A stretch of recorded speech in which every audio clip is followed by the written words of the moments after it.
우리나라는 태풍이 자주 오는 편이 안 오는 편이에요? 거의 안 오는 편이에요. 왜? 이 태풍이 발생하면 다 어디 가서 쏟아버려요? 일본에 가서 다 쏟아버려요. 일본이 우리 거 다 막아줘요. 일본한테 고마워야 돼요. 일본 가라앉으면 안 돼요. 거기 있어줘야 돼. 그 다음에 또 누가 다 막아줘? 필리핀하고 중국이 다 막아줘요. 그래서 우리나라는 1년에 하나, 많이 오면 2개, 어떤 애는 안 옵니다. 굉장히 고마운 거죠. 우리가 이렇게 자연재해를 굉장히 안 받는 나라예요. 일본은 여러분들 지진이 1년에 몇 번 일어나요? 5,000번 일어나요. 5,000번. 근데 우리나라는 지진 거의 없잖아요. 얼마나 고마워요. 그래서 제가 대한민국 살기 좋다고 늘 말하는 거예요. 세계에서 제일 살기 좋은 나라 어느 나라예요? 대한민국. 대한민국. 여러분들 음식점에 가면은 물 공짜로 주는 나라 어느 나라밖에 없어요? 대한민국밖에 없어요. 내가 이 물 공짜로 먹고 더 달라고 그러면 더 주는 나라? 대한민국밖에 없어요. 세계 어딜 가도 물 공짜로 주는 나라 아무 데도 없어요. 다 사 먹어야 돼. 밥 먹고 커피 공짜로 주는 나라는 완전 대한민국밖에 없어요. 태풍도 안 오지, 지진도 없지, 물 공짜로 주지, 커피 공짜로 주지. 정말로 너무너무 살기 좋은 나라죠. 영상을 라디오처럼 편하게 틀어놓고 들으셔도 좋습니다. 구독과 좋아요, 알람 설정 꾹 눌러주세요. 황창현 신부님의 행복 특강 지금 바로 시작합니다. 참예수님. 예. 오늘은 여러분들하고 환경 이야기를 좀 하겠습니다. 사실 지금 우리가 살고 있는 이 지구가 나이가 45억 살이에요. 45억 살인데 굉장히 긴 나이를 갖고 있죠. 그런데 이 45억 살을 먹으면서 지구 안에는 많은 생명체들이 살다가 사라지고 그래서 5번의 대멸종을 맞이해요. 그러니까 우리 인간들이 착각하고 있는 게 있어요. 우리 인간은 영원히 지구에서 살 것 같고 앞으로도 계속 살 것 같지만은 지구 역사를 보면은 공룡 같은 경우가 1억 9천만 년을 지구에서 살다가 사라집니다. 아주 사라져요. 우리 인간도 사라질 수 있을 것 같아요? 없을 것 같아요?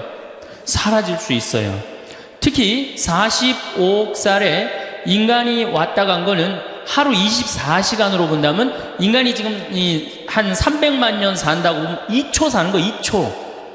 겨우 2초 사는데 그냥 막 굉장히 오래 사는 것처럼 막 우리가 그냥 지구에서 최고인 것처럼 그렇게 착각하고 있죠. 지금으로부터 6,500만 년 전에 공룡이 사라집니다. 한순간에 사라져요. 한순간에. 이 해성이 충돌을 해갖고 한순간에 사라져요. 근데 지금 이 순간 6번째 대멸종이 시작되고 있다고 그래요. 6번째 대멸종은 누가 시작한 거냐? 우리 인간이 시작한 거예요. 인간이. 여러분들 우리 암이 만약에 간암이 걸렸다. 그러면 그 간암 때문에 어떻게 되죠? 인간 전체가 다 죽잖아요. 눈도 멀쩡하고 코도 멀쩡하고 귀도 멀쩡한데 간암 때문에 다른 거 어떻게 돼요? 다 죽어요. 마찬가지로 이 인간이라는 이 존재가 지구상에 딱 나타나갖고 이게 암적인 존재가 돼버렸어. 그래갖고 인간이 자꾸 여기저기를 파괴하기 시작했고 이제는 그 끝을 보이고 있어요. 여러분들 미얀마 그 사이클론 보셨죠? 거의 10만 명 정도가 죽었다고 그래요. 10만 명. 한 번에. 제가 그 여러 번 강의를 통해서 앞으로는 뭐 100명, 200명 죽는 게 문제가 아니다. 한 번 치면은 수백만 명이 죽을 슈퍼 태풍이 온다. 근데 이번에 사이클론은 대형 태풍이라고 그래요. 그러니까 슈퍼 태풍보다 한 등급 낮은 태풍이에요. 그러니까 아직도 우린 센 태풍을 못 봤어요. 그럼 여러분들 그제 중국에서 지진 보셨죠? 정말로 얼마나 우리 인간이 지금 아슬아슬하게 살고 있는 거예요. 아슬아슬하게. 산업혁명 이전에는 이산화탄소가 250ppm이었어요. 250ppm이라는 건 뭐냐면은 이 100만 개의 알갱이 중에 지금 이게 공기가 이렇게 있잖아요. 공기가 100만 알갱이 중에 이산화탄소가 250개 있는 거예요. 산업혁명 이전에. 그런데 산업혁명이 일어나고 난 다음부터 200년 동안 이산화탄소가 얼마까지 올라가냐면 380ppm까지 올라갔어요. 2006년을 기준으로 380ppm이 올라갔어요. 그런데 지난 60만 년 동안 이 지구가 빙하기도 하고 간빙기도 하고 따뜻해지기도 하고 춥기도 했는데 한 번도 300ppm을 넘은 적이 없어요. 한 번도. 그런데 지금 380ppm이 넘었다는 얘기는 뭐예요? 지금 멸망 한가운데 있다는 거예요. 근데 우리 인간이 왜 몰라요? 우리 인간이 굉장히 오래 사는 것 같지만은 어때요? 우리 사는 건 60년, 70년밖에 안 돼. 45억 년 중에 한순간에 멸망했다 그러면 100년, 200년 동안 진행되는 순간이 한순간이거든. 우리가 지금 그 한가운데 있는 거예요. 그런데 이제 이 380ppm이 됐단 말이야. 그런데 400ppm이 되면은 더 이상 날씨를 통제할 수가 없다 그래요. 이미 뭐 IPCC라든가 세계 이 기후 변화 협약이라는 이런 여러 단체에서 뭐라고 그랬느냐? 이미 지구 기후는 우리의 우리의 통제를 벗어났다고 그래요. 그러면 1년에 2ppm씩 올라가는데 400ppm이 올라가려면 몇 년 올라가면 돼요? 400ppm 되려면 10년이면 올라갈 거 아니에요. 10년. 그러니까 2016년이면 완전히 우리 통제를 벗어난다는 거예요. 그래서 2016년이면 인간을 포함한 많은 생물종들이 멸망할 수 있다는 거예요. 몇 년 남았어요? 이제 8년. 이제 8년 남았죠? 그제 우리 생태마을에서 가족 피정을 했었어요. 이 초등학교 1학년의 아이가 2016년에는 이제 다 망하고 없어질 거다. 그러니까 그 아이가 뭐라 그러냐면, 야, 대학 입시 안 봐도 된다. 막 그러더라고. 그러니까 걔는 지구가 망하는 것보다 대학 시험 보는 게 더 싫은 거예요. 지구가 망하는 것보다 대학 시험 보는 게 더 싫은 거예요. 어쨌든, 그러면은 이게 이산화탄소가 줄어들어야 되는데, 이산화탄소라는 건 뭐냐면 태양빛 하나 오면 하나를 붙잡고 있어요. 2개 오면 2개를 붙잡고 있고. 그러니까 태양빛을 붙잡고 있으니까 점점 지구가 뜨거워지는 거거든. 그런데 산업혁명 이전에는 250개밖에 없었는데 지금은 380개란 말이야. 그러니까 태양빛 붙잡는 게 몇 개가 늘은 거예요? 130개가 늘어난 거 아니에요. 그런데 지금 이제 400ppm이 되면은 150개로 늘어나는 거예요. 그러니까 태양빛이 점점 더 지구에 가득하니까 지구는 뜨거워질 수밖에 없죠. 그러니까 이산화탄소가 줄어들어야 되는데 이게 줄어들 기미가 안 보여요. 왜 줄어들 기미가 안 보이느냐? 250ppm에서 380ppm까지는 누가 올렸느냐? 미국, 일본, 유럽 선진국들이 올렸단 말이야. 근데 그 인구가 얼마냐면 7억 명이야. 근데 이제 380ppm에서 400ppm이 될 때 누가 올리느냐? 브라질, 러시아, 인도, 차이나, 이 네 나라가 보통 올리는 게 아니에요. 이걸 유식한 말로 브릭스 4개국이라고 그래요. 그럼 브라질이 인구가 얼마냐? 여긴 7억인데 브라질이 1억 8천. 러시아가 얼마냐? 1억 6천. 인도가 얼마냐? 11억. 중국이 얼마냐? 13억. 그러니까 27억 명이 이제 석탄 석유를 태워 없애는 거예요. 여러분, 이산화탄소가 줄어들겠어요? 늘어나겠어요? 당연히 늘어나죠. 그러니까 우리 미래가 희망적이기보다는 절망적이라는 거예요. 점점 이산화탄소가 늘어나면 지구는 점점 뜨거워지는 거죠. 이게 2016년이면 우리 통제를 벗어난다는 거예요. 몇 년? 정말로 안 남았죠? 이제 8년 남은 거, 8년. 그 아이가 야, 대학 시험 안 봐도 된다 그럴 정도로. 그런데 이 브라질이 석유가 엄청나게 많습니다. 새로 또 330억 배럴이 발견이 돼요, 지금. 그래갖고 거의 세계 2위, 3위를 브라질이 다투고 있어요. 그 다음에 러시아도 석유가 굉장히 많고, 중국도 석유가 많아요. 인도만 석유가 좀 부족해요. 어쨌든 이 네 나라가 태워 없애니까 이산화탄소가 점점 늘어나요. 이거 얼마나 뜨거우냐? 작년에 여러분들 북극이 캐나다 퀸즈 대학이라는 곳에서 연구를 했는데 북극이 온도가 몇 도까지 올라가느냐 하면은 아무리 많이 올라가야 5도 올라가는 데인데 몇 도 올라가냐면 작년에 22도 올라갔어요. 22도. 그러니까 여러분 한번 생각해 보세요. 북극의 얼음이 막 녹을 것 같아, 안 녹을 것 같아요? 그래서 작년에 3분의 1이 녹았어요. 그래서 일본은 유럽을 가는데 이제는 어디로 가요? 옛날에는 이렇게 인도로 해서 돌아서 갔는데 지금 북극으로 바로 유럽을 가면 굉장히 가까워지잖아요. 그래서 북극의 항로를 개척을 할 계획을 갖고 있다는 거예요. 북극의 얼음이 녹는 것뿐만 아니고 심각한 문제는 뭐냐면은 시베리아의 얼음이 만년설이 녹는 거예요. 시베리아. 이 북극하고 남극 얘기를 좀 할게요. 시베리아 얘기는 조금 이따 하고 북극하고 남극 얘기를 좀 하면은 지구가 이렇죠? 동그랗죠? 북극의 얼음, 남극의 얼음. 이게 북극과 남극의 얼음은 여러분들하고 아무 상관없는 게 아니에요. 북극이 머니까, 남극이 머니까 나하고 아무 상관이 없는 게 아니고 북극이 있기 때문에, 남극이 있기 때문에 내가 사는 거예요. 북극과 이 지구는 하나도 쓸데없는 게 하나도 없어요.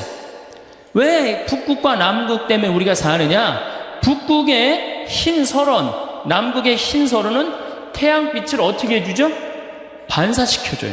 여러분들 여름에 흰 옷 입으면 어때요? 시원하죠? 까만 옷 입으면 어떻게 돼요? 덥죠? 똑같아요. 이 북극의 흰 눈과 남극의 흰 눈은 태양빛을 반사시켜줘요.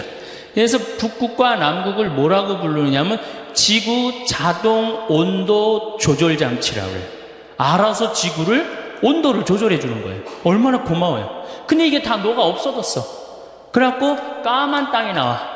남극도 자꾸 녹아 없어요. 까만 땅이 나와. 그럼 태양열을 어떻게 해요? 그대로 받아들이는 거예요. 그러니까 온도가 완전히 급상승을 하는 거예요. 지금 급상승을 하고 있고 실질적으로 다 녹아 없어져요. 다 녹아 없어져요. 근데 이 시베리아가 또 굉장히 넓은 흰 설원이에요. 근데 이 시베리아가 지금 녹아갖고 어떻게 돼? 까만 땅이 나오는 거예요. 그래서 여러분들 땅 투기 하고 싶으면 어디다 하면 제일 좋아요? 시베리아 하면 제일 좋아요. 왜냐하면 지금 다 초지로 바뀐대. 그래갖고 앞으로 2030년에 세계에서 제일 살기 좋은 나라 러시아가 된다는 거예요. 러시아. 그러니까 이제 쓸데없이 뭐 강남, 강북 이런 데다 땅 투기하지 말고 헬려면 제대로 하세요. 좀 세게. 어디다 해? 시베리아. 지금 러시아는 많이 오픈을 하고 있어요. 예, 오라고. 우리나라로 와서 농사도 지라고 그러고. 예. 근데 문제는 시베리아의 흰 설원이 녹으면 여기가 이제 영구 동토층이라고 그래요. 그동안 얼어갖고 여기 위에다가 집도 짓고 뭐 위에다가 건물도 많이 졌는데 지금 녹아 없어져갖고 무너져요. 그런데 여기 흰 눈 밑에 뭐가 들어있느냐? 동물 썩은 게 잔뜩 들어있어요. 식물 썩은 게, 나무 썩은 게 잔뜩 들어있는데 그걸 뭐라고 그러냐면은 메탄이라고 해요. 메탄. 근데 이산화탄소는 메탄을 하나 붙잡는데 메탄은 태양열을 20개 붙잡아요. 이 메탄이 얼마가 여기 저장되어 있느냐? 5천억 톤이 저장되어 있어요. 5천억 톤.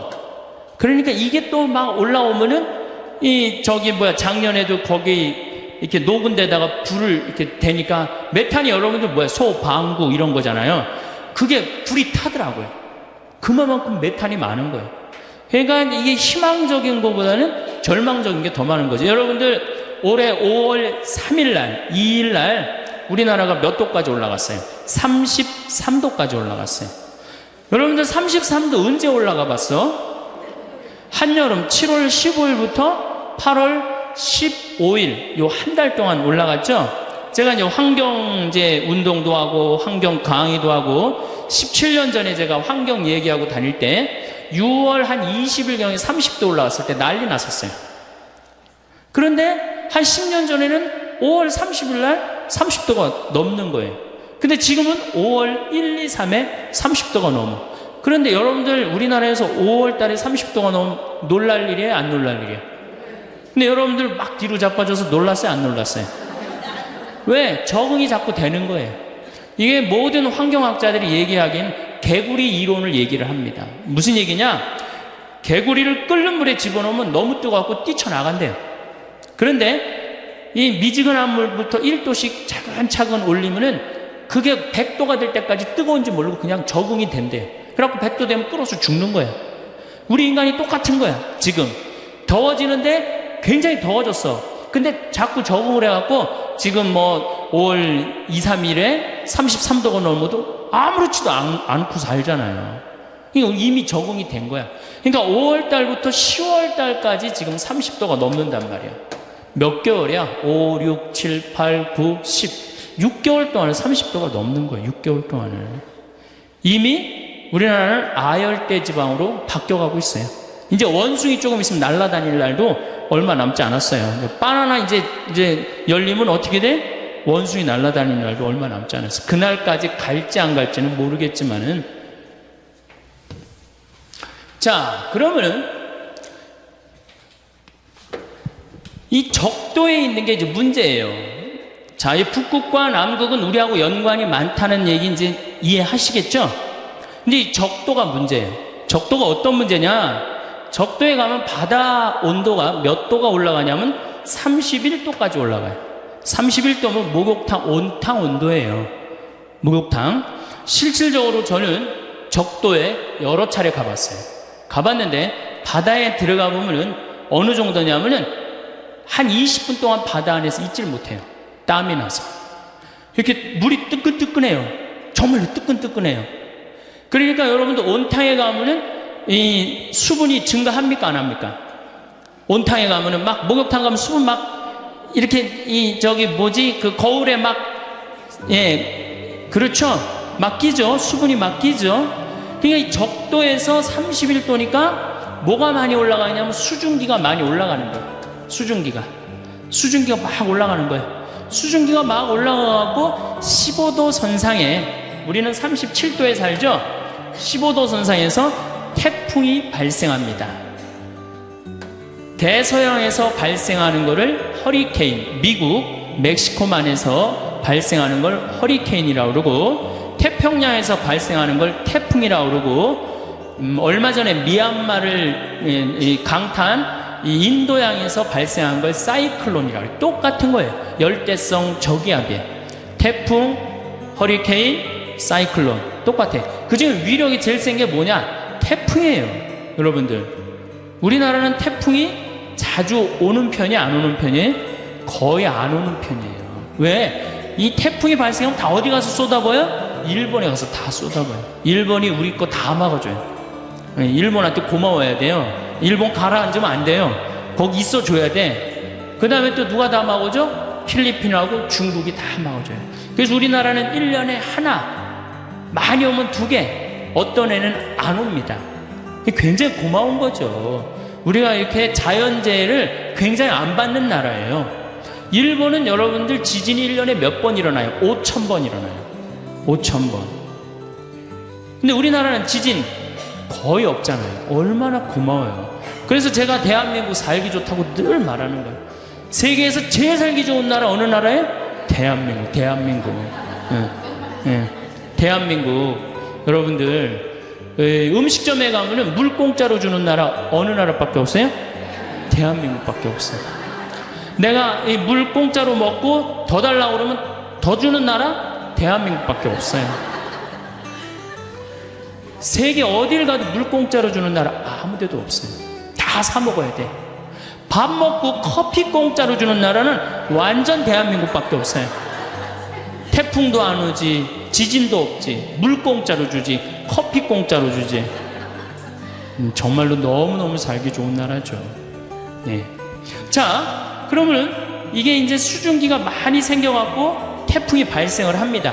그럼 태풍은 올라오면 올라올수록 바닷물이 차기 때문에 약해져요. 그런데 이 문제는 제주도 앞바다까지 30도까지 올라간단 말이에요. 그러니까 올라오면서 태풍이 약해지는 게 아니라 수증기 공급을 어떻게 해요? 많이 받는 거예요. 수증기 공급을 계속 많이 받아갖고 한번 비가 빗님이라고 비라고 그러지 마세요, 여러분들. 얼마나 이 하느님께서 우리한테 은총 주시는 가장 좋은 표지가 뭐예요? 빈님이에요, 빈님. 예. 우리 그러니까 조선시대에는 비 왔네 이런 글 하나도 없어요. 빈님 밤새 오셨네 이랬지. 우린 요즘 현대인들이 얼마나 건방져요. 자고 일어나는데 바깥에 땅이 젖어 있어. 그럼 뭐라 그래? 비 왔네? 너무 건방진 거예요. 뭐라 그래야 돼? 빈님 오셨네. 감사하는 마음 지녀야 돼. 자, 여기 이제 막 태풍이 올라옵니다. 약해지는 게 아니고 점점 많은 수분을 갖고 와요. 여러분들 2006년에 제가 살던 평창에 물폭탄 터진 거 아시죠? 예, 그 진부, 봉평, 평창 이 뚝이 200개가 터졌어요. 정말로 엄청나게 와서 한 1500mm 왔어요. 근데 작년에는 제주도에 거의 또 1500mm 왔어요. 그러니까 요즘은 작년에 제가 살던 평창에 이틀에 한 번씩 150mm, 200mm, 150mm, 200mm 왔어요. 정말 엄청나게 왔죠. 근데 우리나라는 사실은 이렇게 엄청나게 비가 와도 이렇게 자연재해를 받습니까? 안 받습니까? 거의 안 받아요. 요건 제가 둘째 시간 때 말씀을 왜 거의 안 받는 나라냐면은 저 나무 때문에 그래요. 산에 나무가 저렇게 많은 나라는 세계에서 우리나라밖에 없어요. 물론 일본이 산에 나무가 많아요. 근데 아까 말씀드렸듯이 지진이 1년에 5,000번 일어나는 나라예요. 근데 우리나라는 산에 유엔에서 공식적으로 발표를 합니다. 개발도상 국가 중에서 30년 만에 녹화 사업을 완전히 끝낸 나라는 대한민국밖에 없다고. 대단한 거예요. 지금 60대, 70대 되신 우리 어머니, 아버지 세대가 대단한 일을 한 거예요. 물론 박정희 정권도 뭐 못한 일도 많지만은 그 녹화 사업 하나 성공해낸 건 대단하게 우리한테 큰 선물을 준 거예요. 그래서 정말 여러분들 이렇게 산을 봐도 굉장히 고마워해야 돼. 내가 이 둘째 시간 때 왜 고마운지 여러분들한테 자세히 설명을 하겠습니다. 자, 이제 와갖고 이게 약해져야 되는데 강해지는 거예요. 태풍이. 태풍은 소형 태풍, 중형 태풍, 대형 태풍, 초대형 태풍 이렇게 있어요. 이 4등급으로 나눠요. 미국은 1등급, 2등급, 3등급, 4등급, 5등급. 카트리나가 4등급에서 5등급으로 갔다가 다시 4등급으로서 떨어지면서 뉴올리언즈를 강타한 거예요. 강타했는데도 순식간에 수천 명, 도시 전체를 날려버렸죠. 근데 이제는 무슨 태풍이 오느냐? 슈퍼 태풍이 온다는 거예요. 이거는 한 번 오면요 700만 명을 한 번에 죽일 수 있다는 거예요. 여러분들 이번에 미얀마의 위성 사진을 찍은 걸 보니까 해안선이 없어져 버렸어요. 해안선이. 이 슈퍼 태풍은 오면은 한 번에 얼마나 밀고 오느냐 하면은 30m 파도 높이로 밀고 와요. 그럼 10층짜리 아파트는 다 덮치고 지나간다는 거예요. 그런데 참 우리나라 사람들은 난 놀라운 일이 있어요. 이게 자연을 안 무서워해요. 대한민국 사람들. 중국이나 미국만 하더라도 이 태풍이나 허리케인이 온다 그러면 그 직접 지나가는 길은 어떻게 해요? 전부 다 대피시켜요. 대한민국 여러분들 태풍 오니까 피신하라는 얘기 들어본 적 있어요? 한 번도 없죠. 우리는 절대 안 무서워해요. 대한민국 사람들이 어떤 사람들인데 그걸 무서워해요. 태풍 매미가 왔을 때도 마산을 스쳐서 지나갔어요. 제대로 친 것도 아니고 스쳐서 지나갔는데도 우리나라 사람들은 태풍이 온다는데요. 이게 바다야. 저기서 막 태풍이 와. 그럼 도로가 있는데 여기 되게 이렇게 노래방도 있고 그렇잖아요. 그 태풍 온다는데 그날 저녁 지하에서 노래방에서 노래했어요. 그러니까 5m 파도가 들이닥쳐갖고 노래방에 있던 친구들이 다 죽었잖아요. 이 대단한 거죠. 절대 안 무서워해 자연을. 그래서 우리나라 이름이 뭔지 아세요? 대한민국이에요. 대한민국. 그런데 이렇게 지구가 뜨거워지는 결정적인 이유는 석유하고 석탄 때문이에요. 그렇죠? 석유하고 석탄을 너무 많이 떼갖고 지금 우리가 이렇게 뜨거워지고 있는 거예요. 근데 우리나라는 석유하고 석탄이 납니까? 안 납니까? 안 나죠? 근데 우리나라 사람들은요, 우리 자신이 산유국인 줄 알고 살아요. 우리나라 사람들 석유 쓰는 걸 보면요, 내가 산유국인 양 써요. 우리나라가 에너지 사용량이 100이면은 OECD 국가는 72를 씁니다. OECD 국가, 경제개발협력기구 국가들은 일본은 35를 써요. 독일이 85, 미국이 75, 프랑스가 81, 우리나라는 100을 써요. 그러니까 얼마나 많이 에너지를 쓰는 거예요. 겨울에 보면 나는 겨울철에 제일 꼴보기 싫은 사람이 누구냐면 반팔 입고 돌아다니는 여자들. 제일 꼴보기 싫어요. 방에 보일러 떼놔갖고 너무 더워갖고 어떻게 하는 거야? 반팔 입고. 여러분들 유럽에 가보면요, 겨울에 다 어떻게 하고 있어요? 다 옷 입고 담요 다 덮고 있어요. 온도 안 올립니다. 에너지 절약한다고. 독일은요, 우리나라하고 똑같이 석유가 한 방울도 안 나요. 독일은. 그래서 70년대 오일 쇼크를 받고 독일이 내린 결론이 뭐냐? 에너지 절약이에요. 우린 절약해야 된다. 그래갖고 이 독일이 얼마만큼 절약을 했냐면 에너지의 45%까지 절약을 해요. 우리나라도 지금 에너지 절약에 들어가면은 그렇게 충분히 할 수 있어요. 근데 우리나라 사람 지금 정신을 내가 보니까 못 차려. 독일은 차가 막혀. 그럼 어떻게 하냐면 다 시동 끄고 내립니다. 시동을 끄고 다 내리고 그냥 밀고 가요. 대화하면서. 석유 아낀다고. 근데 우리는 차 막히면 어떻게 해요? 에어컨 켜놓고 차 안에서 꼼짝 안 하고 있잖아요. 그 수많은 차들이 그냥 여기 영동고속도로, 경부고속도로, 무슨 서해안 고속도로 꽉 채우고. 생각을 해보세요. 이 조그만 나라에 자동차가 1600만 대가 있어요. 1600만 대. 지금 중국이 얼마냐? 3000만 대밖에 없어요. 13억이 3000만 대를 쓰는데 4500만이 1600만 대를 써요. 그래도 잘 먹고 잘 사는 거 보면 신기하지 않아요? 저는 신비해요, 신비. 대한민국이 이렇게 넉넉하게 먹고 사는 거 신비해요. 그 다음에 밤에 나가보면요, 내가 서울에 오면 정신을 못 차려요. 밤에 밤땅에 오면은요, 이건 라스베가스 저리 가래요. 번쩍번쩍해요. 여러분들, 제가 유럽에 여러 번 가봤는데, 유럽에 가보면 밤이 깜깜해요. 다 그 시간에 뭐예요? 다 집에 들어가 있어요. 우리나라는 밤만 되면 다 나와. 밤만 되면 다 나와갖고 그냥 그 밤새.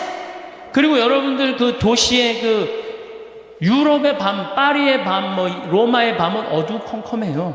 진짜로 어두컴컴해. 근데 우리는 내가 그 사당동 요새 강의 그쪽에 많이 나가는데 그 사당동 거기 보면요, 번쩍번쩍번쩍해요. 낮인지 밤인지. 그러니까 우리가 산유국인 줄 알고 산다니까. 여름에는 에어컨을 너무 많이 떼갖고 어떻게 해요? 냉방병에 걸리고. 겨울에는 너무 뜨겁게 해서 반팔 입고 다니고. 이 제정신이에요? 제정신 아니에요? 이 제정신 아닙니다. 우리나라 사람들이요, 정말로 정신 차려야 돼요. 지금 우리가 다른 거에 신경 쓸 게 아니에요. 석유가 여러분들 2000년에 겨우 얼마였나? 18달러였어요. 18달러. 1배럴에. 1배럴이라고 그러면은 159리터야. 159리터면 여러분들 이렇게 드럼통이라고 그러죠? 드럼통. 그거 한 통이에요. 그게 18달러야. 작년 9월에 몇 달러였냐? 80달러야. 오늘 보니까 126달러야. 우리나라는 140달러가 넘었으면 우리나라 경제 못 견딥니다. 왜냐하면 작년에 3,400억 달러 정도 수입을 했는데, 그 정도 수입을 했는데 석유하고 에너지만 얼마를 수입했느냐? 1,000억 달러를 했어요. 석유 단일 품목만. 그러니까 우리는 석유 다 해갖고 물건 만들어서 팔아갖고 뭘로 다 날려버려요? 석유 들어오는 걸 다 날려버려요. 만약에 우리가 에너지 절약을 30% 하면 300억 달러 절약할 수 있는 거예요. 올해는 여러분들 얼마? 석유만 1,000억 달러예요. 다른 에너지 LNG, LPG, 석탄까지 하면 1,400억 달러 정도를 수입을 한대요. 그럼 우리가 견딜 것 같으면 이미 못 견디는 선에 들어섰어요. 왜냐하면 물가가 4.5% 막 이렇게 올라가고 있어요, 우리. 그러니까 정말 어려운 거예요. 내가 평창에서 강의한다고 여기 강의 한번 나오면은 기름값이 딱 10만 원 들어가요. 10만 원. 그래 이제 강의도 못 다니게 생겼어요. 예. 평창에서 여기 10시까지 돼서 올라오면 버스 없거든요, 아침에는. 그리고 우린 6시면 해 떨어지면 차 안 다니거든, 평창은. 그러니 어떻게 강의를 나와? 예, 참 어려운 거예요. 저는 괜찮아요. 혼자니까. 여러분들 중에 $140 넘어 여기 반 이상은 다 절대 안 납니다. 반 이상은 또 다 묻어나요. 석유값하고 교회하고 무슨 상관이냐? 여러분들 못 먹고 못 살면 성당 나갈 수 있어요, 없어요? 못 나. 헌금이라도 좀 있어야지 그래도 성당 나갈 거 아니야. 헌금도 없는데 어떻게 성당을 나가? 그러니까 이 석유값 이거 떨어뜨려야 되기도 하지만 우리는 석유가 없기 때문에 방법 못밖에 없어요? 절약밖에 없어요. 근데 우리는 온 천지에 불 다 켜놓고 그냥 밤에 그냥 네온사인 번쩍번쩍하고 먹긴 또 얼마나 먹어요. 내가 일본에 가갖고 회 정식을 먹는데 회가 딱 2첩 나왔어요. 그래갖고 이제 2첩을 딱 먹고 기다리고 있었어요. 나올 줄 알고. 난 이게 애퍼타이저인 줄 알았어요. 그래갖고 하도 안 나오길래 가이드한테 야, 왜 회 정식 시켰는데 안 나오냐 그러니까 아까 먹었지 않느냐고 그러더라고요. 우리나라는 어때요? 횟집에 가면은 일단 가면 뭐가 나와요? 소라 나오지, 해삼 나오지, 멍게 나오지, 오징어 썰어 좀 내보내지, 거기다가 개불, 또 괜찮은 집은 저기 뭐예요? 전복까지. 회 나오기 전에 벌써 배불러. 그래갖고 이제 회가 나오면 어떻게 나와? 이만한 접시에 가득 나옵니다. 가득. 그럼 그걸 또 고통스럽지만 그걸 다 먹어. 아, 그리고 끝났는 줄 알았더니 뭐 나와요? 매운탕 또 나오잖아, 매운탕. 여러분들, 정말로 우리나라 사람들이요, 잘 먹고 잘 사는 거예요. 나는 우리나라가 못 먹고 못 산다고 그러는 게 이해가 안 가요. 물론 못 먹고 못 사는 층이 있어요. 그러나 국민의 대부분은 뭐예요? 내가 보기엔 과하게 잘 먹어요. 국민의 대부분은. 그래서 우리나라가 음식 쓰레기가 1년에 얼마가 나가냐면 17조 원이 음식 쓰레기로 나가요. 170억 달러가 음식 쓰레기로 나간다고. 이게 북한 주민 30년 먹여 살릴 거를 1년에 음식 쓰레기로 날려버리는 거예요. 여기 다 죽으시잖아요. 냉장고에 버리는 거 얼마나 많아요? 솔직히 많죠? 또 내가 외식을 하러 나가면 어때요? 먹는 반찬보다 안 먹는 반찬이 훨씬 많아. 그게 다 쓰레기로 나가는 거예요. 다 쓰레기로 나가는 거예요. 지금 아무것도 없으면서 석유도 없고 석탄도 없고 그렇다고 식량이 많으냐? 식량도 없고. 그 식량 얘기 내가 다음 시간에 이제 하겠지만은 여러분들 미국이 왜 이라크를 침략했어요? 그래, 누구나 다 석유로 알고 있어요. 석유 때문이에요. 텍사스에서는 1배럴을 뽑아내기 위해서 관정을 합니다. 뚫는데 돈이 얼마가 들어가느냐? 1배럴 뽑아내는데 $17 들어가요. 근데 이라크에서는 1배럴을 뽑는데 얼마가 들어가느냐? $1 들어요. $1. 비용이. 그러니까 이라크는 빨대만 꽂으면 다 나온다는 거예요. 탐이 나겠어요? 안 나겠어요? 탐이 납니다. 러시아는 어느 나라를 포기하지 않느냐? 체첸이라는 나라를 포기하지 않아요.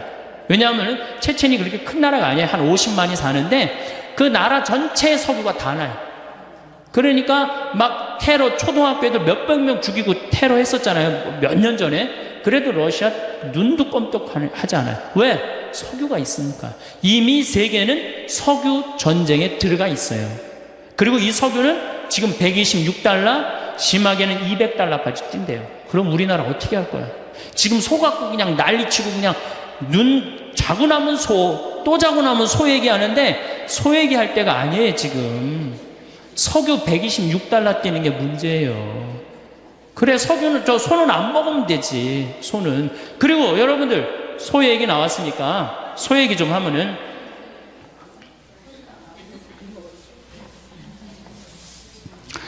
소고기 먹는 게요, 반환경적이에요. 왜 그러냐면은 20개월, 30개월 되온 소 먹잖아요. 소가 한 번 먹으면 얼마나 먹겠어? 그거를 20개월을 소가 먹어. 그러면 그 소가 먹는 거 콩이나 옥수수나 이런 거 소가 먹거든요. 그럼 그 우리가 먹으면 어때? 사람이 먹으면 훨씬. 그러니까 내가 소고기 1인분을 먹으면은 20명 분을 먹는 거하고 똑같은 거예요. 후진국 사람들 20명분을 먹는 거하고 똑같은 거예요. 그러니까 고기를 많이 먹으면 많이 먹을수록 반환경적이야. 가능한 한 뭘 먹으면 좋아? 야채를 많이 먹으면 좋아. 야채, 채소 종류. 예. 이걸 많이 먹는 게 오히려 환경적이다. 그래서 고기를 먹으면 지구 환경을 파괴하는데 일조하는 거다. 이렇게 생각하시면 돼요. 그래서 청국장, 된장, 간장 이런 거하고 밥, 현미밥하고 먹는 게 최고 좋은 거예요. 그러면 이제 자, 석유가 이제 126달러까지 올라갔어요. 근데 우리나라 사람들은 아주 에너지를 펑펑 써요. 낮이고 밤이고. 근데 우리나라가 왜 이렇게 잘 살아요? 신기하지 않아요? 똑똑한 머리 때문에 그래요. 사실은 이미 5년 동안 우리나라는 배 수주를 다 끝냈어요. 자동차 잘 만듭니다. 차 제가 유럽에 가갖고 뭐 다른 나라에 가갖고 뭐 벤츠, 크라이슬러, 뭐 BMW 다 타봤어요. 왜냐하면 택시가 걔네들은 다 그런 거예요. 그래갖고 다 타봤는데 우리나라 그랜저만 못해요. 얼마나 좋은데요. 사실 실질적으로 2년 연속 그랜저가 유럽 차 선호도 1위예요.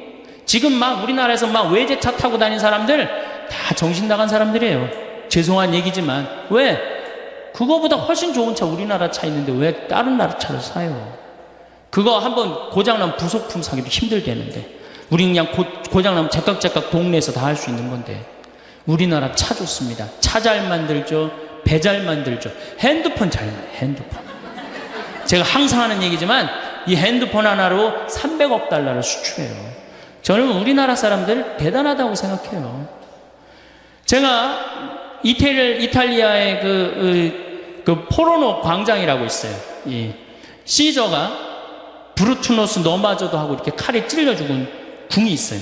거기 이제 구경을 이렇게 가는데 그 앞에 수박 파는 청년이 있었어요. 이탈리아 청년이. 그래서 내가 수박을 먹으면서 어디서 왔냐고 그러길래 한국에서 왔다니까 자기는 한국을 너무 좋아한대. 네가 한국을 왜 좋아하냐 그랬더니 한국 여자가 우선 제일 예쁘대요. 그래서 좋대요. 두 번째, 자기는 이 한국 핸드폰을 너무 좋아한대요.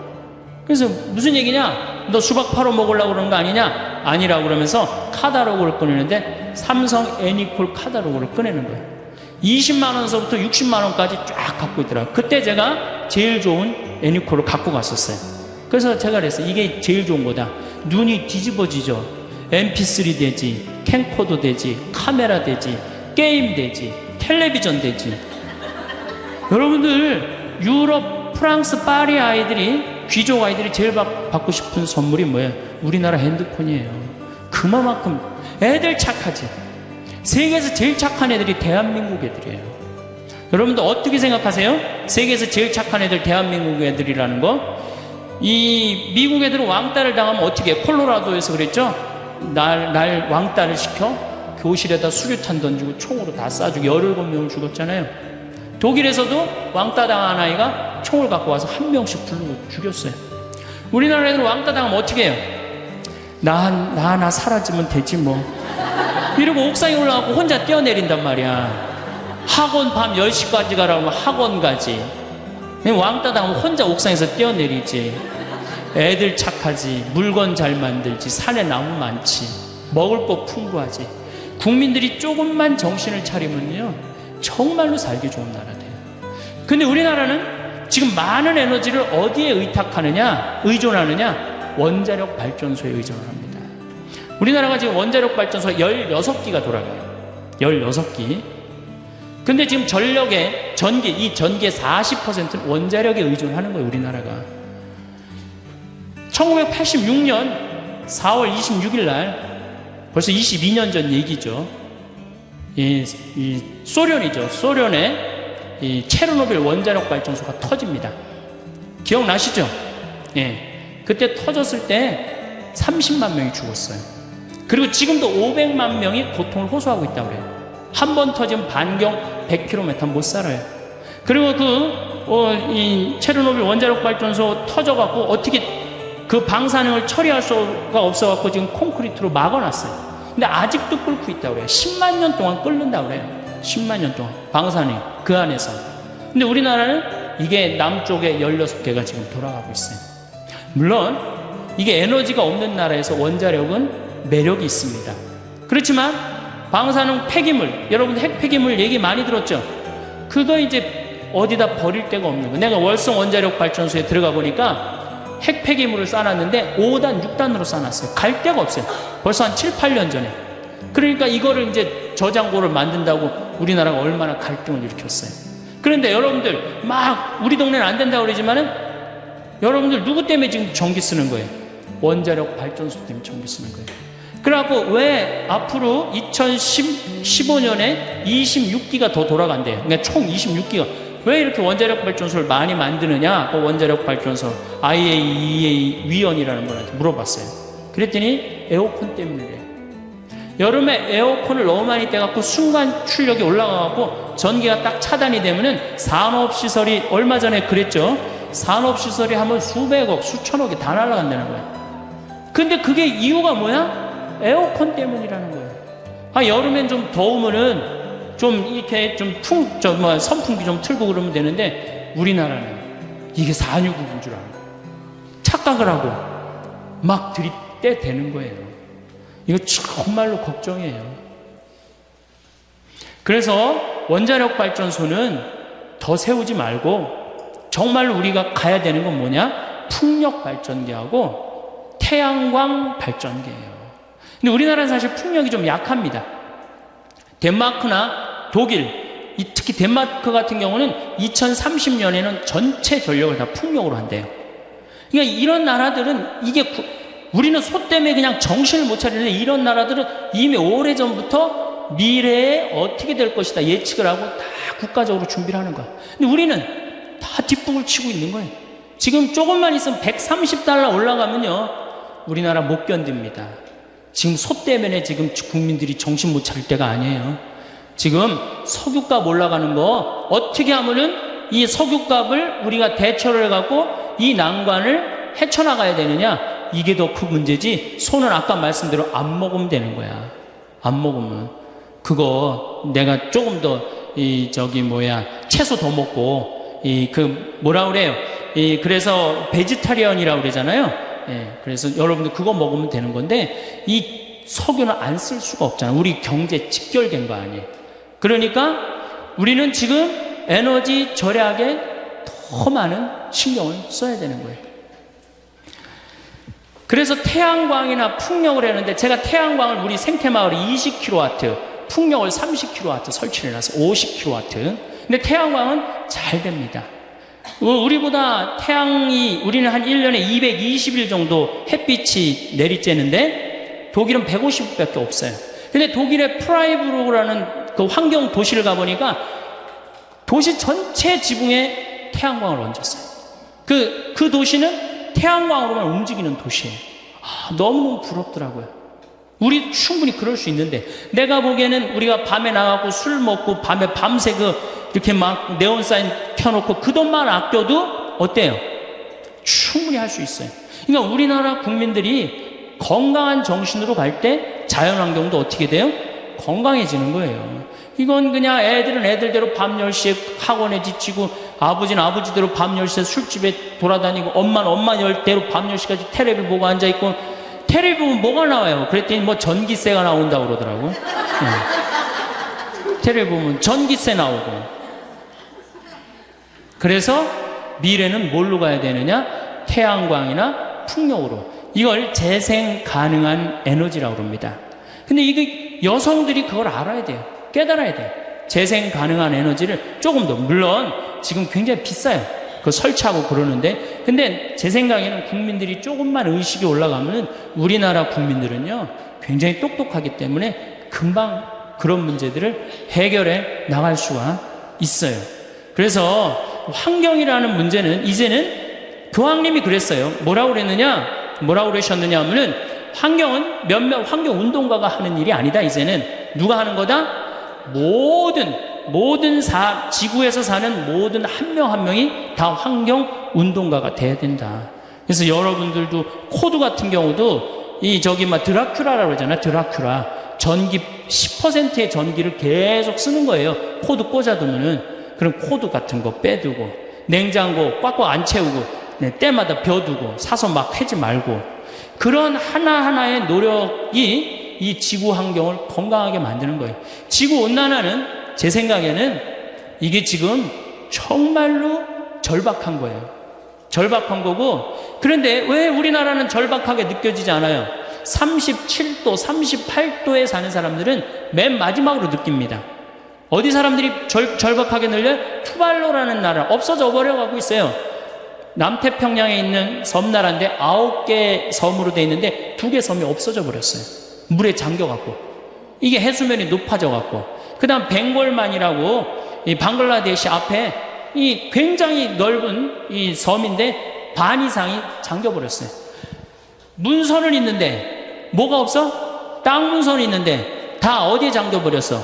바다에 다 잠겨버렸어요. 이게 전부 다 극지방, 북극, 남극, 적도는 고통스러운데 우리는 맨 마지막에 오는 거예요.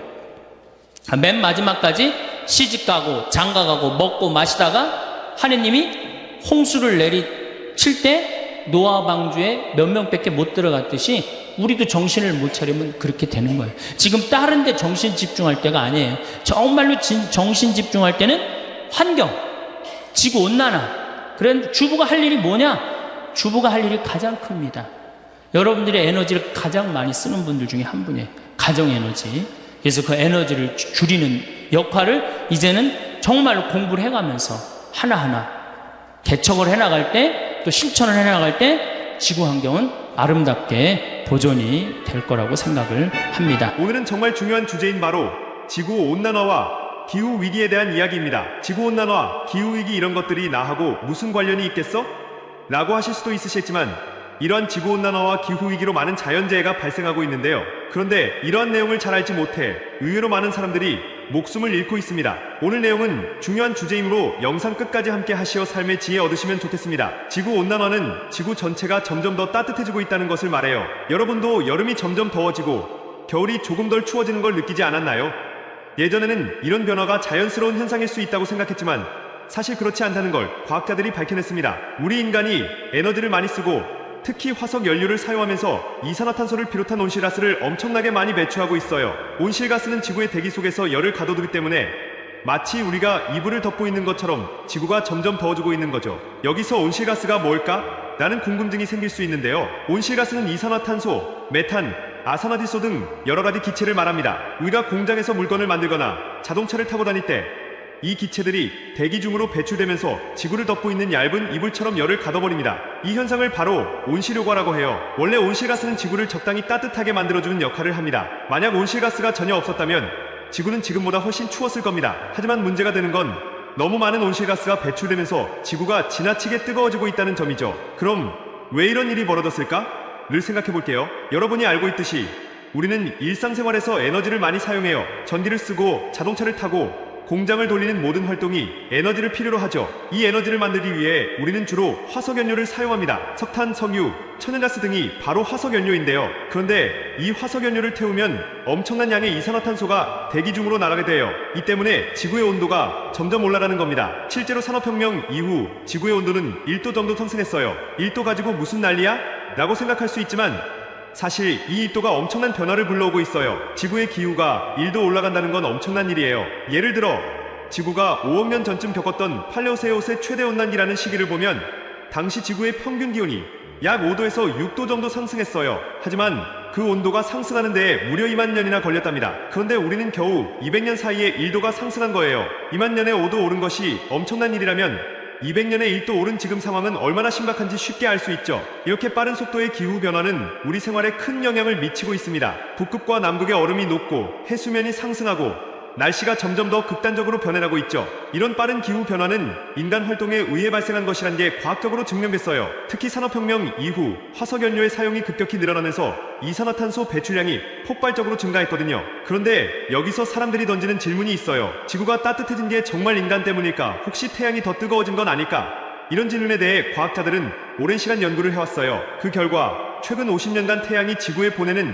에너지는 오히려 감소했다는 사실을 발견했습니다. 그러니까 태양이 지구 온난화의 원인이 아니라는 것이죠. 그렇다면 누가 진짜 원인일까요? 바로 우리 인간입니다. 과학자들은 지금의 기후변화가 인간의 활동, 특히 화석연료 사용으로 인한 이산화탄소 배출 때문에 일어나고 있다는 확실한 증거들을 가지고 있어요. 하지만 이 사실을 받아들이기까지는 시간이 꽤 걸렸습니다. 예전에는 많은 과학자들조차 인간이 이렇게나 큰 영향을 미칠 수 있을까? 라는 의문을 품었거든요. 지구는 워낙 거대한 시스템이니까요. 하지만 시간이 지나면서 점점 더 많은 증거가 쌓였고 이제는 거의 모든 과학자들이 인간이 지구 온난화의 주범이라는 사실을 인정하고 있습니다. 그럼 이 문제를 해결하려면 어떻게 해야 할까요? 답은 간단합니다. 이산화탄소 배출을 줄이는 겁니다. 그런데 문제는 우리가 사용하는 에너지가 대부분 이산화탄소를 배출하는 화석연료에 의존하고 있다는 거예요. 자동차를 타거나 전기를 쓰거나 공장에서 물건을 만들 때마다 이산화탄소가 나옵니다. 그래서 단순히 이산화탄소 배출을 줄이자 라고 말하는 건 쉽지만 실제로 실천하는 건 매우 어려운 일입니다. 그렇기 때문에 전 세계가 함께 이 문제를 해결하기 위해 협력해야 합니다. 각국이 함께 탄소 배출을 줄일 방법을 찾고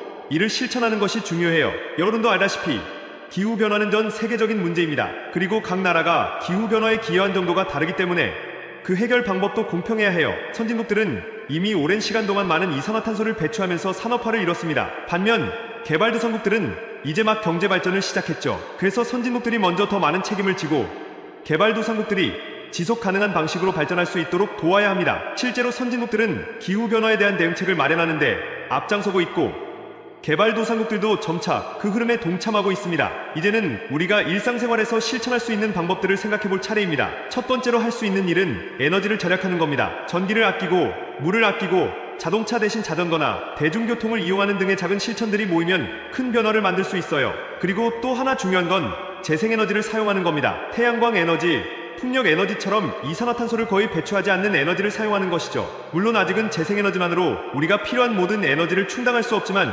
조금씩 그 비중을 늘려가야 합니다. 이제 우리가 할 수 있는 구체적인 실천 방법들을 더 자세히 알아볼게요. 먼저 집에서부터 시작할 수 있는 가장 쉬운 방법은 전기와 물을 절약하는 겁니다. 예를 들어 여러분이 집에서 불을 끄거나 사용하지 않는 전자기기에 플러그를 뽑아두는 작은 행동들이 모이면 큰 차이를 만들 수 있어요. 또 샤워 시간을 조금만 줄이거나 수도꼭지를 틀어놓는 시간을 줄이는 것도 물을 절약하는 좋은 방법이죠. 이산화탄소는 전기와 물을 생산하는 과정에서 많이 배출되기 때문에 이렇게 조금씩 줄이는 것만으로도 기후변화에 긍정적인 영향을 미칠 수 있습니다. 또 다른 실천 방법은 대중교통이나 자전거를 더 많이 이용하는 거예요. 여러분이 자동차를 덜 타고 대신 대중교통을 이용하거나 자전거를 타면 그만큼 이산화탄소 배출이 줄어들겠죠.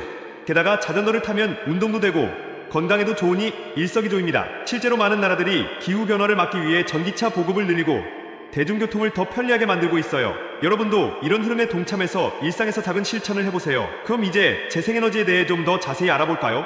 재생에너지는 말 그대로 다시 쓸 수 있는 에너지를 말해요. 대표적인 예로 태양광 에너지, 풍력 에너지, 수력 에너지 등이 있습니다. 이 에너지들은 우리가 사용하는 화석연료와는 달리 이산화탄소를 거의 배출하지 않아요. 그래서 많은 나라들이 지금 재생에너지 기술을 발전시키고 더 많이 사용하려고 노력하고 있습니다. 특히 태양광 에너지는 가장 쉽게 얻을 수 있는 재생에너지 중 하나예요. 태양은 매일 뜨고 우리가 그 에너지를 받아서 전기를 만들 수 있거든요. 그리고 바람이 많이 부는 지역에서는 풍력 발전을 통해 전기를 만들 수도 있어요. 하지만 아직까지 재생에너지만으로 우리가 필요한 모든 에너지를 충당하는 것은 어렵습니다. 왜냐하면 태양광이나 풍력은 날씨에 많이 의존하거든요. 구름이 끼면 태양광 발전이 잘 안 되고 바람이 안 불면 풍력 발전도 힘들어요. 그래서 우리는 재생에너지와 기존의 화석연료를 함께 사용하면서 점점 더 재생에너지의 비중을 높여가야 합니다. 또 에너지 효율을 높이는 것도 중요해요. 효율적으로 에너지를 사용하면 같은 양의 에너지로 더 많은 일을 할 수 있거든요. 그래서 앞으로는 에너지를 절약하는 기술과 더 효율적으로 사용하는 기술이 함께 발전해야 합니다.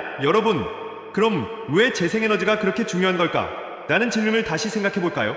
지금 우리가 사용하는 에너지의 대부분은 화석연료에서 나와요. 그런데 이 화석연료는 지구에서 한정된 양만 존재해요. 언젠가는 다 써버리게 될 거라는 얘기죠. 그뿐만 아니라 화석연료를 태울 때 나오는 이산화탄소가 지구를 뜨겁게 만들고 있기 때문에 더 이상 화석연료에 의존할 수 없다는 점도 문제예요. 그래서 우리는 반드시 재생에너지를 사용해야 해요. 재생에너지는 지구에서 무한히 쓸 수 있는 에너지니까요. 태양은 매일 떠오르고 바람도 계속 불고 물도 계속 흐르니까 이 에너지들을 잘 활용하면 지구를 지키면서도 우리의 에너지를 충분히 얻을 수 있습니다. 그런데 여기서 중요한 건 재생에너지를 개발하는 데에도 시간이 걸린다는 거예요. 그리고 이 기술들이 발전할 때까지 우리는 지구의 환경을 더 악화시키지 않도록 노력해야 해요. 여러분도 뉴스를 통해 들어봤겠지만 최근에 지구 곳곳에서 이상기후 현상이 나타나고 있죠. 폭염, 홍수, 가뭄 같은 것들이 바로 그 예시입니다. 이런 극단적인 날씨는 단순한 자연현상이 아니라 우리가 기후변화를 막지 못해서 생긴 결과라고 할 수 있어요. 그러니까 우리는 더 늦기 전에 지금부터라도 작은 실천을 통해 기후변화를 막아야 합니다. 기후변화 문제를 해결하기 위해서 국제적으로 협력하는 것도 매우 중요해요. 지금까지 기후변화에 대해 가장 앞장서서 연구해온 단체가 바로 IPCC, 즉 기후변화에 관한 정부 간 협의체라는 조직입니다. 이 조직은 전 세계의 과학자들이 모여서 기후변화에 대한 연구 결과를 발표하고 각국 정부가 이 문제를 해결하기 위한 정책을 만들 수 있도록 도와주고 있어요. IPCC는 1988년에 설립됐고 그 이후로 꾸준히 기후변화와 관련된 보고서를 발표하고 있습니다. 처음 보고서에서는 인간이 기후변화를 일으키는 주범이라는 사실이 명확하지 않았지만 지금은 인간이 주범이다 라는 결론에 이렇습니다. 그럼 이제 인간이 기후변화를 일으킨 게 확실하다면 우리가 할 수 있는 일은 무엇일까? 라는 질문이 남죠. 답은 명확합니다. 이산화탄소 배출을 줄이는 거예요. 그런데 이게 말처럼 쉬운 일은 아니에요. 왜냐하면 우리 생활의 많은 부분이 이산화탄소를 배출하는 화석연료에 의존하고 있기 때문입니다. 전기를 만들 때도, 자동차를 탈 때도, 공장에서 물건을 만들 때도 이산화탄소가 나오거든요. 그래서 우리는 에너지를 더 적게 쓰고 재생에너지를 더 많이 사용하는 방법을 찾아야 합니다. 그리고 이 문제를 해결하기 위해서는 정부와 기업, 그리고 개인 모두가 함께 노력해야 하죠. 지금 전 세계는 기후변화를 막기 위해 다양한 정책들을 내놓고 있습니다. 그중 하나가 탄소 배출권이에요. 탄소 배출권은 각 나라나 기업이 일정량의 탄소만 배출할 수 있도록 제한하는 제도예요. 만약 한 기업이 정해진 양 이상의 탄소를 배출하려면 다른 기업에게 탄소 배출권을 사야 합니다. 이렇게 하면 기업들이 탄소 배출을 줄이기 위해 더 친환경적인 기술을 개발하거나 에너지를 절약하는 노력을 하게 되겠죠. 유럽연합에서는 특히 이 탄소 배출권 제도를 적극적으로 활용하고 있는데 많은 나라들이 이 제도를 도입하려고 노력하고 있습니다. 또한 많은 나라들이 탄소 국경세라는 제도를 도입하려고 해요. 이 제도는 탄소를 많이 배출하는 국가에서 생산된 제품에 추가적인 세금을 부과하는 방식이에요. 이렇게 하면 각국이 더 친환경적인 방법으로 제품을 생산하려고 노력하게 되겠죠. 현재 기후변화에 가장 적극적으로 대처하고 있는 곳은 유럽연합이에요. 유럽은 탄소 배출을 줄이기 위해 다양한 정책들을 시행하고 있고 앞으로도 탄소 배출을 더 많이 줄이기 위해 노력하고 있어요. 물론 모든 나라가 유럽처럼 할 수는 없겠지만 각국의 상황에 맞는 방법으로 탄소 배출을 줄이기 위해 노력해야 합니다. 그렇다면 우리 개인이 할 수 있는 일은 무엇일까? 라는 질문을 다시 생각해 볼까요?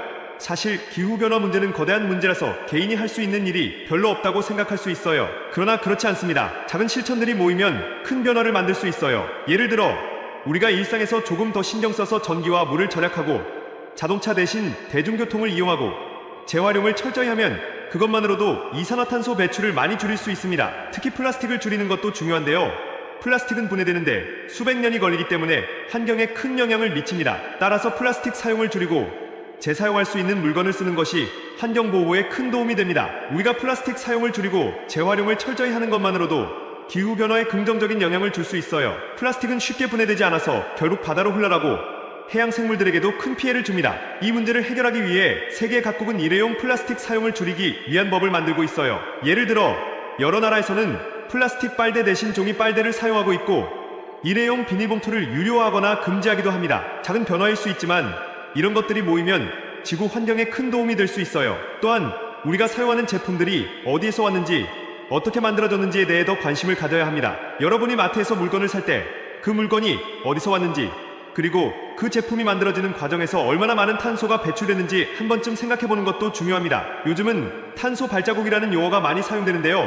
이는 우리가 생활하면서 배출하는 이산화탄소의 양을 의미해요. 즉, 우리가 어떤 물건을 사거나 사용할 때 그 과정에서 얼마나 많은 탄소가 배출되었는지를 나타냅니다. 이 탄소 발자국을 줄이기 위해서는 우리가 소비하는 제품이 더 친환경적인 방식으로 생산된 것인지도 고려해야 합니다. 사실 우리 일상생활에서 정말 많은 곳에서 탄소가 배출됩니다. 예를 들어 우리가 먹는 음식도 이산화탄소 배출과 깊은 연관이 있어요. 여러분이 먹는 고기나 유제품은 생산 과정에서 많은 탄소가 배출되거든요. 가축을 키우기 위해 필요한 사료를 생산하고 그 가축이 자라면서 배출하는 메탄가스가 온실가스의 한 종류이기 때문이죠. 그래서 요즘은 지속 가능한 식단이라는 개념이 떠오르고 있습니다. 이는 환경에 미치는 영향을 최소화하는 식단을 말하는데요. 고기를 줄이고 더 많은 채소와 과일을 먹는 것이 기후변화 문제 해결에 도움을 줄 수 있습니다. 물론 모든 사람이 갑자기 채식주의자가 될 필요는 없지만 고기 소비를 조금만 줄이는 것만으로도 큰 변화를 만들 수 있습니다. 예를 들어 일주일에 한두 번만 고기를 덜 먹고 대신 채소나 과일을 더 많이 먹는다면 그만큼 탄소 배출을 줄일 수 있어요. 또 지역에서 생산된 농산물을 구매하는 것도 좋은 방법입니다. 먼 곳에서 온 식품은 운반하는 데 많은 에너지가 들기 때문에 지역에서 가까운 곳에서 생산된 신선한 농산물을 사면 더 적은 탄소를 배출할 수 있죠. 이렇게 작은 변화들이 모이면 우리가 환경에 미치는 영향을 줄일 수 있습니다. 여러분, 혹시 제로 웨이스트라는 말을 들어본 적 있나요? 제로 웨이스트는 말 그대로 쓰레기를 0으로 만들자는 운동입니다. 우리가 일상에서 나오는 쓰레기를 최대한 줄이고 재활용하고 재사용하는 방식으로 쓰레기를 없애자는 것이죠. 이 운동은 단순히 환경보호를 넘어 기후변화 문제 해결에도 큰 도움이 됩니다. 왜냐하면 우리가 버리는 쓰레기가 결국 처리되는 과정에서 이산화탄소와 같은 온실가스를 배출하게 되거든요. 따라서 쓰레기를 줄이는 것도 탄소 배출을 줄이는 중요한 방법 중 하나입니다. 제로 웨이스트 실천 방법은 생각보다 간단합니다. 먼저 일회용품 사용을 줄이는 것부터 시작할 수 있어요. 예를 들어 일회용 컵 대신 텀블러를 사용하고 비닐봉투 대신 장바구니를 사용하는 것이죠. 또 필요 없는 물건을 사지 않는 것도 제로 웨이스트 실천 방법 중 하나예요. 물건을 만들고 운반하고 버리는 모든 과정에서 탄소가 배출되기 때문에 불필요한 소비를 줄이는 것이 중요한 겁니다. 여러분이 일상에서 이렇게 작은 변화들을 실천해 나간다면 지구를 지키는 데 큰 도움이 될 거예요. 이제까지 우리는 기후변화와 지구온난화의 원인, 그리고 오히려 할 수 있는 여러 가지 실천 방법들을 살펴봤어요. 하지만 가장 중요한 건 우리 모두가 이 문제의 심각성을 인식하고 함께 노력해야 한다는 점이에요. 혼자만의 노력으로는 한계가 있기 때문에 더 많은 사람들이 이 문제에 관심을 갖고 행동해야 합니다. 기후변화 문제는 더 이상 미래의 일이 아닙니다. 이미 우리 주변에서 일어나고 있고 앞으로 더 심각해질 거예요. 지금 당장 행동하지 않으면 우리와 다음 세대는 더 큰 위기를 맞이할 수 있습니다. 특히 우리 자녀, 손주와 같은 어린 친구들이 이 문제에 대해 관심을 갖고 실천할 수 있는 방법들을 배워야 해요. 왜냐하면 미래의 지구는 지금의 어린이들이 살아가야 할 곳이기 때문이죠. 그래서 학교에서도 환경교육이 더 중요해지고 있습니다. 여러분이 학교에서 배우는 환경보호 방법들이나 쓰레기 분리수거, 에너지, 절약 같은 작은 실천들이 모이면 큰 변화를 만들 수 있어요. 그리고 어른들이 더 나은 미래를 만들 수 있도록 노력하는 것도 중요하죠. 우리는 모두 함께 이 지구에 살고 있기 때문에 서로 협력해야만 이 문제를 해결할 수 있습니다. 이러한 내용들을 참고하시어 삶의 지혜를 얻고 마음 평안을 누리시면 좋겠습니다. 오늘 영상 도움되셨다면 구독, 좋아요, 알람 설정 꾹 눌러주시고 이 영상을 소중한 분들께도 공유해주세요. 다음에 더 좋은 영상으로 찾아뵙겠습니다. 감사합니다.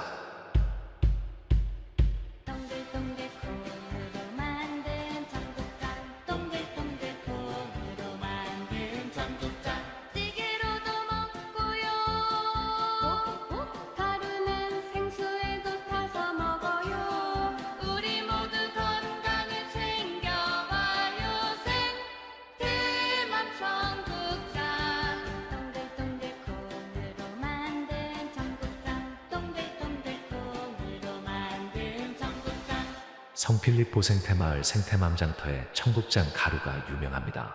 구매하시면 인생 스케치 채널과는 무관하며 성필리포 생태마을의 국내외 비영리 활동에 도움이 됩니다. 성공한 사람들을 보면 크게 두 부류로 나뉘는 걸 알 수 있습니다. 하나는 자신이 성공했다고 여기저기 떠벌리고 다니는 사람들, 그리고 또 하나는 조용히 아무 말 없이 자기 삶을 사는 사람들입니다. 우리는 흔히 성공을 하면 자연스럽게 자랑하고 싶어질 거라고 생각하죠. 좋은 차를 사고 비싼 시계를 차고 SNS에 멋진 사진을 올리고 싶을 겁니다. 왜냐하면 그렇게 하면 남들이 나를 더 인정해 줄 거라고 믿으니까요. 하지만 현실은 그렇지 않습니다. 오히려 진짜 성공한 사람들은 그렇게 행동하지 않습니다. 왜냐하면 보여줄 필요가 없기 때문입니다. 돈이 많다고 높은 자리에 있다고 유명하다고 해서 굳이 그걸 드러낼 필요는 없습니다. 그걸 아는 사람들은 이미 알고 있고 모르는 사람들은 알 필요가 없죠. 그런데도 굳이나 성공했다고 떠드는 사람들이 있습니다. 그런 사람들은 왜 그럴까요? 간단합니다. 그 사람들은 사실 그렇게까지 성공한 게 아니기 때문입니다. 우리는 종종 SNS에서 성공한 사람들을 봅니다. 해외여행을 가고 고급 레스토랑에서 밥을 먹고 멋진 차를 타고 다니는 모습? 그런데 가만히 보면 그런 걸 보여주는 사람들은 언제나 뭔가를 팔고 있습니다. 강의를 팔든 자기 브랜드를 홍보하든 아니면 단순히 자기 자존감을 유지하려고 하든 간에 결국 목적이 있는 거죠. 진짜 부자들은 그렇게 하지 않습니다. 오히려 조용히 아무도 모르게 자기 일을 합니다. 왜냐하면 자랑해서 얻을 게 없기 때문입니다. 오히려 괜히 잘난 척했다가 사람들에게 이용당하거나 시기와 질투를 받거나 쓸데없는 오해를 사는 게 더 피곤합니다. 이건 단순한 돈 이야기가 아닙니다. 사회적인 성공을 이룬 사람들도 마찬가지입니다. 진짜 실력 있는 사람들은 자기 실력을 굳이 떠벌리지 않습니다. 왜냐하면 그럴 필요가 없으니까요. 자기 분야에서 최고라면 사람들이 먼저 알아서 찾아옵니다. 반대로 실력이 부족한 사람일수록 자기를 포장하려고 애씁니다. 우리가 흔히 듣는 말이 있죠. 빈수레가 요란하다. 이 말이 괜히 있는 게 아닙니다. 정말 내실이 있는 사람들은 굳이 시끄럽게 굴지 않습니다. 반대로 겉만 번지르르한 사람들은 자기가 얼마나 대단한지 떠들고 다닙니다. 이걸 좀 더 현실적인 예로 들어볼까요? 동창회에 나가면 꼭 이런 사람이 있습니다. 옛날에는 별거 아니었는데 갑자기 잘 됐다고 나타나서 자기가 얼마나 성공했는지 자랑하는 사람. 처음에는 다들 와 대단하다 하고 들어주지만 시간이 지나면 어떨까요? 대부분 속으로 이렇게 생각할 겁니다. 저 사람 뭐 저렇게까지 티를 내? 결국 그런 사람은 점점 멀어지게 됩니다. 반면에 정말 성공한 사람들은 조용합니다. 굳이 자기가 어떻게 살고 있는지 설명하지 않죠. 그런 사람들은 오히려 주변에서 먼저 알아보고 자연스럽게 존경을 받습니다. 그게 진짜 성공입니다. 그럼 우리는 어떻게 해야 할까요? 내가 뭔가를 이루었을 때 굳이 남들에게 알릴 필요가 있을까요? 물론 가까운 사람들에게 좋은 소식을 전하는 건 좋습니다. 하지만 굳이 모든 사람들에게 나 이렇게 잘 살고 있어요 하고 알릴 필요는 없습니다. 그런 행동은 결국 나에게 득이 되지 않습니다. 성공이라는 건 원래 조용한 겁니다. 내가 잘 되고 있으면 주변 사람들이 자연스럽게 알게 됩니다. 굳이 내가 말하지 않아도 내 행동과 태도에서 묻어나오게 되어 있습니다. 그러니 굳이 보여주려고 애쓰지 마세요. 오히려 그게 더 진짜 성공한 사람의 태도입니다. 사람은 사회적 동물이라고 하잖아요. 혼자 살아갈 수 없고 결국 사람과의 관계 속에서 기쁨도 얻고 때로는 상처도 받습니다. 그런데 한 가지 생각해 볼 게 있어요. 우리가 정말 인간관계가 필요해서 맺고 있는 걸까요? 아니면 그냥 그래야 한다고 배워서 어쩔 수 없이 유지하고 있는 걸까요? 어릴 땐 친구 많으면 좋다고 하죠. 사회생활에서도 인맥이 중요하다는 말을 많이 합니다. 그런데 정작 주변을 보면요, 인간관계가 넓은 사람일수록 스트레스를 더 많이 받아요. 전화벨이 울릴 때마다 이번엔 또 무슨 부탁일까 싶고, 단체 채팅방에서 메시지가 올 때마다 이걸 또 어떻게 대답해야 하나 고민하죠. 관계가 많아질수록 책임과 피로도 함께 늘어나는 겁니다. 어떤 사람들은 인간관계를 줄이면 외롭지 않겠냐고 해요. 그런데 가만히 생각해보면 진짜 외로움을 느끼는 순간이 언제인지 아세요? 오히려 불필요한 인간관계 속에 있을 때입니다. 같이 밥을 먹고 얘기를 나누는데도 뭔가 허전하고 대화가 컥 돌고 속마음을 나누지도 못할 때, 그럴 때 우리가 더 외롭다고 느끼죠. 그렇다고 당장 인간관계를 다 끊어버릴 순 없겠죠. 하지만 적어도 내가 정말 소중하게 여겨야 할 관계와 그냥 관성적으로 유지하는 관계는 구분할 필요가 있습니다. 예를 들어 매번 나한테 부탁만 하고 정작 내가 어려울 땐 연락 한 번 없는 사람, 내가 실수하면 뒷담화를 하면서 내 앞에서는 웃는 사람, 이런 관계를 굳이 계속 이어갈 이유가 있을까요?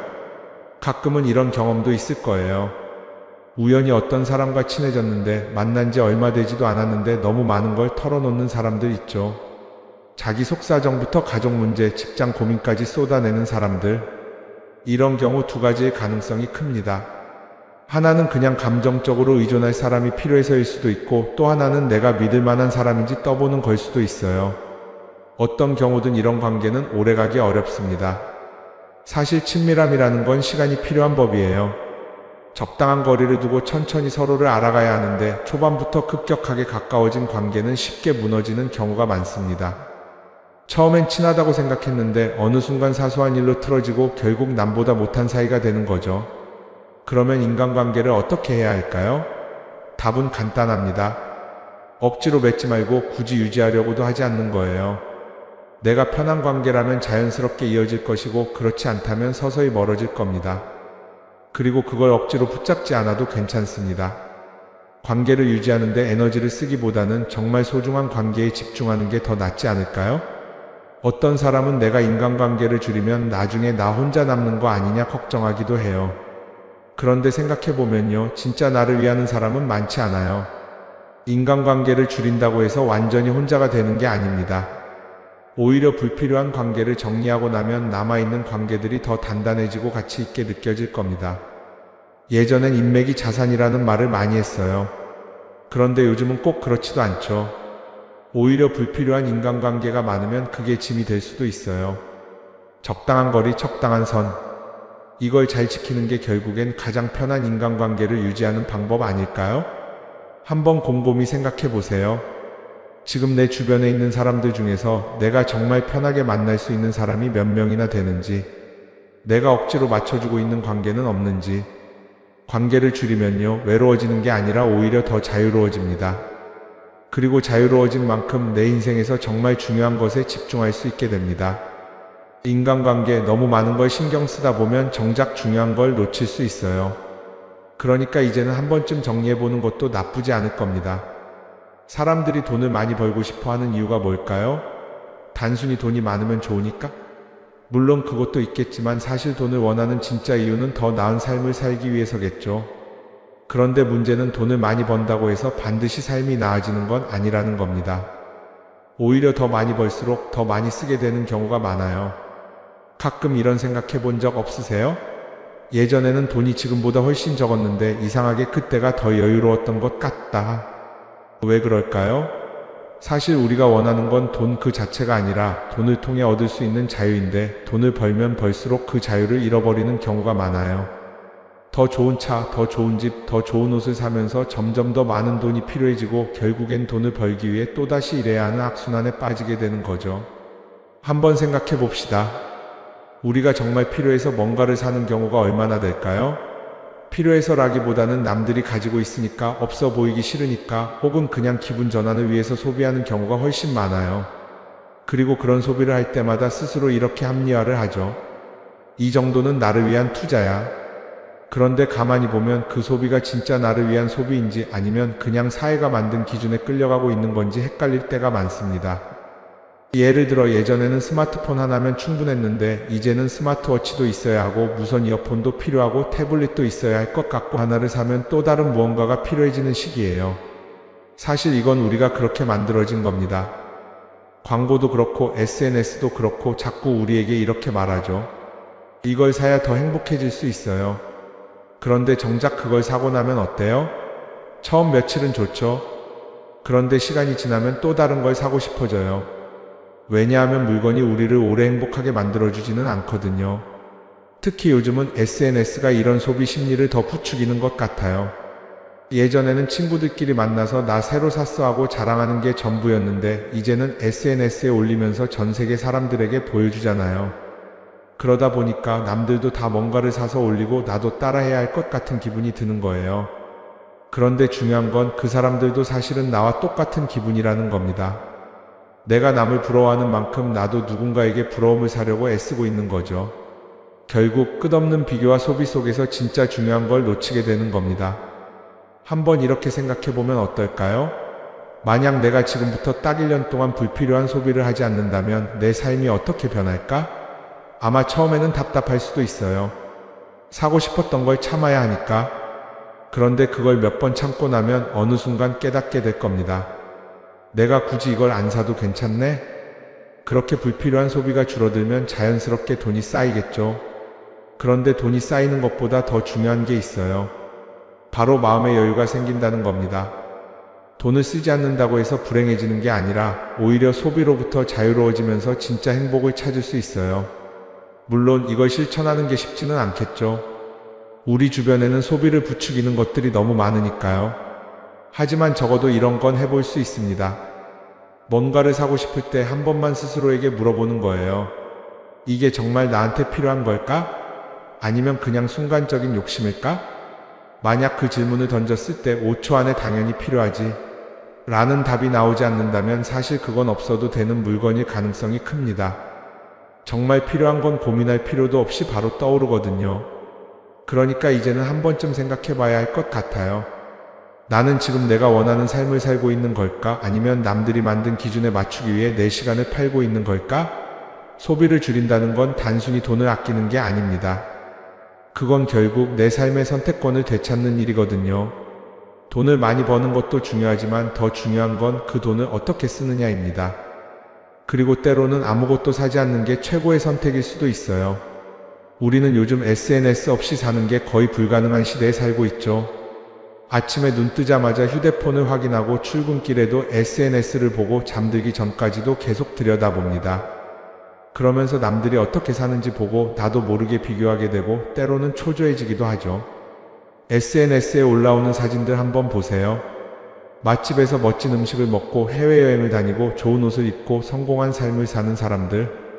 그런데 가만히 보면 이 사람들이 정말 행복해서 저런 사진을 올리는 걸까요?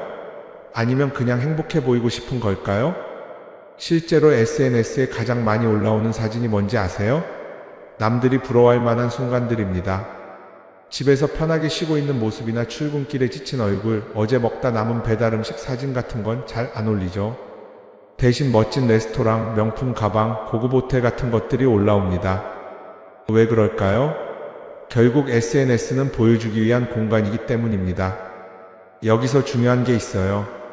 우리가 SNS에서 보는 건 그 사람의 삶 전체가 아니라 편집된 일부 장면이라는 겁니다. SNS는 마치 한 편의 다큐멘터리나 영화처럼 잘 꾸며진 장면들만 보여줍니다. 그런데도 우리는 그걸 보면서 아, 저 사람은 나보다 더 행복하구나 하고 착각하죠.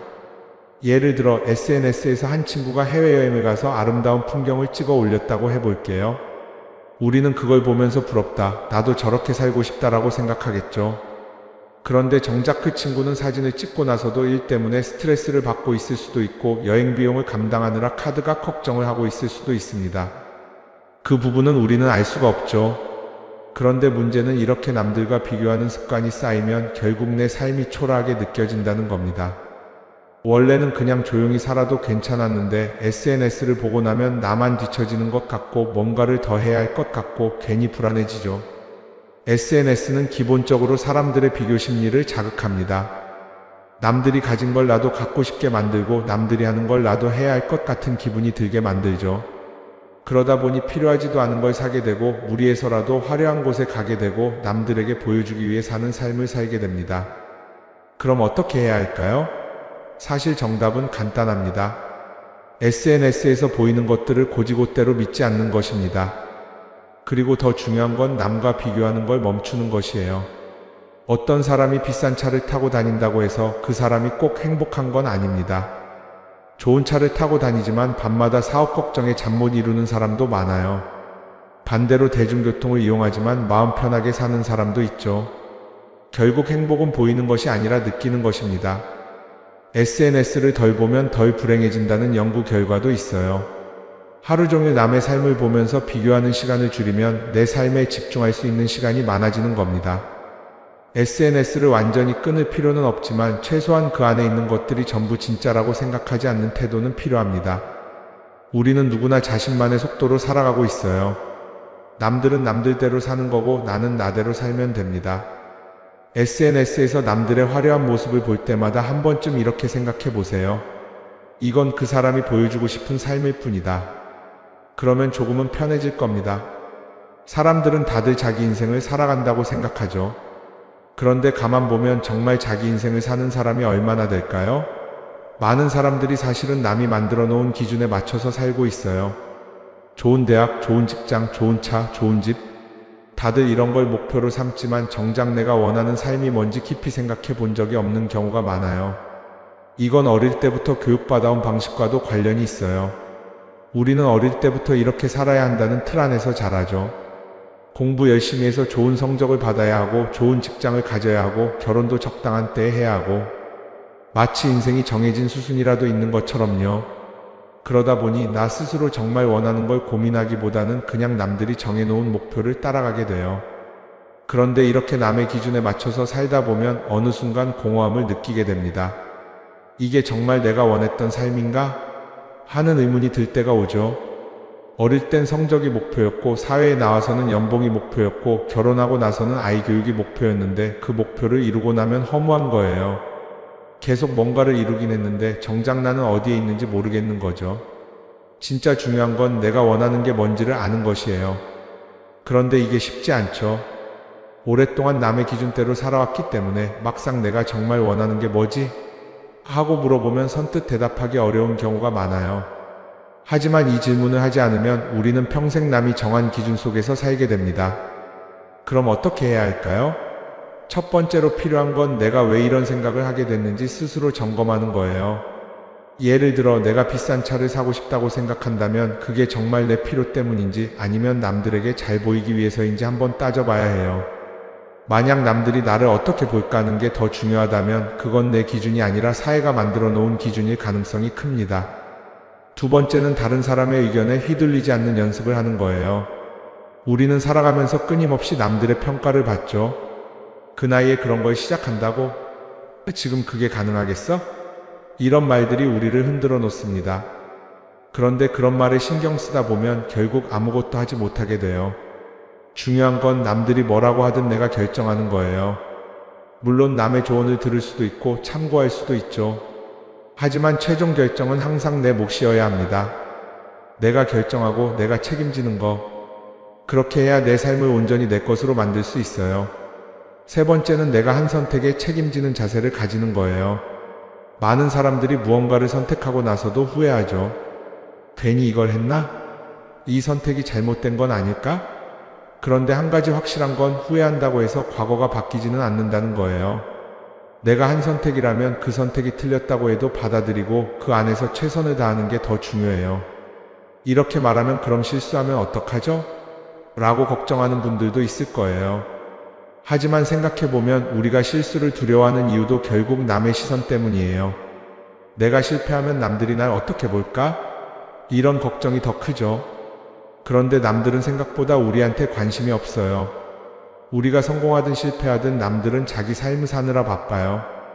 그러니까 내 인생의 주인은 결국 나 자신이라는 걸 명확히 할 필요가 있어요. 내 선택을 하고 그 선택에 책임지면서 남이 아니라 나에게 맞는 길을 찾는 것. 그게 진짜로 내 삶을 살아가는 방법이 아닐까요? 어쩌면 우리는 너무 오랫동안 이렇게 살아야 한다는 틀 속에 갇혀 있었는지도 모릅니다.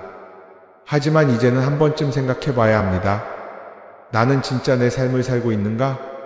그리고 만약 아니라면 지금부터라도 조금씩 바꿔보면 어떨까요?